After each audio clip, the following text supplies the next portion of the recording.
Il est 18 h, bonsoir à tous, voici les principales informations de ce mercredi 19 mai 2021.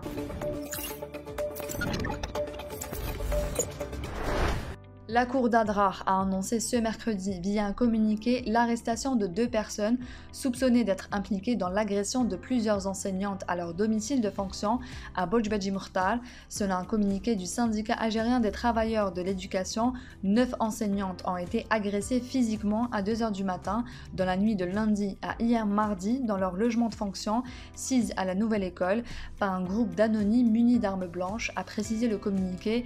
Le syndicat a en outre confirmé que les enseignantes se trouvent dans une détresse psychologique inquiétante et qu'elles ont été prises en charge à l'hôpital pour un suivi médical.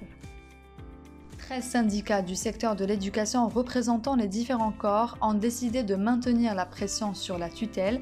En effet, ils ont opté pour un boycott administratif à travers lequel ils comptent ne pas remettre les copies des compositions du dernier trimestre ni assister au conseil de classe. Les signataires du communiqué expliquent que la non-satisfaction des revendications a poussé les syndicats à choisir d'autres formes de protestation. Le 26 mai prochain, ils comptent organiser un rassemblement devant l'annexe du ministère de l'Éducation avant de tenir une réunion à l'issue de laquelle ils pourraient décider du boycott pur et simple des examens nationaux. Parmi leurs revendications figurent entre autres celles relatives au pouvoir d'achat, le droit à la retraite anticipée, la révision des statuts particuliers et la mise des écoles primaires sous la tutelle, des revendications qui ont fait l'objet d'une rencontre des syndicats avec la tutelle, mais dont les résultats n'ont pas été jugés satisfaisants par les syndicats. La campagne électorale pour les législatives du 12 juin débutera demain, 3 mois après l'annonce de la dissolution de l'Assemblée populaire nationale par le président de la République Abdelmajid Tebboune, qui avait appelé à des élections anticipées.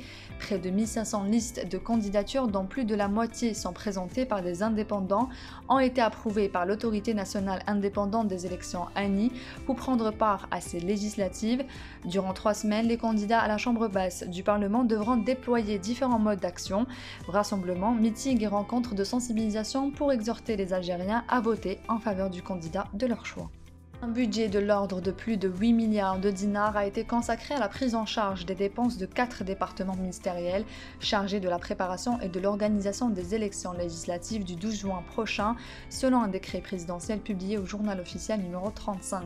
Ce budget alloué à la préparation et l'organisation des élections législatives comprend un montant de 670 millions de dinars réservé au ministère des Affaires étrangères, couvrant les dépenses de l'administration centrale et des services à l'étranger et les dépenses de fonctionnement des délégations de l'autorité nationale indépendante des élections ANI à l'étranger. La dépouille de l'ancien gardien international algérien Samir Hadjaoui, décédé dimanche soir à Paris des suites d'une longue maladie, est arrivée cet après-midi à l'aéroport international Houari Boumedienne d'Alger à bord d'un appareil de la compagnie aérienne nationale Air Algérie. Né le 16 février 1979 à Tlemcen, Hadjaoui compte 3 sélections en équipe nationale. Pendant l'année 2007, il a été champion d'Algérie en 2007 et 2009 avec le Sétif, vainqueur de la Coupe d'Algérie en 1998 et 2002 avec le Wydad Tlemcen et en 2005 avec l'AS Chlef. Il avait également remporté la Coupe arabe en 1998 avec le Wydad Tlemcen et la Ligue des champions arabes en 2007 et 2008 avec le Sétif. Samir Hadjaoui sera inhumé demain après la prière du Dohr à Tlemcen. Des migrants tentaient encore ce mercredi en vain d'atteindre l'enclave espagnole de Ceuta, à l'instar des milliers d'autres entrés illégalement depuis lundi en provenance du Maroc, contre qui l'Union européenne a durci le temps en assurant qu'elle ne se laisserait pas intimider sur la question migratoire. Depuis lundi, autour de 8000 personnes ont rejoint Ceuta, profitant d'un relâchement des contrôles frontaliers côté marocain.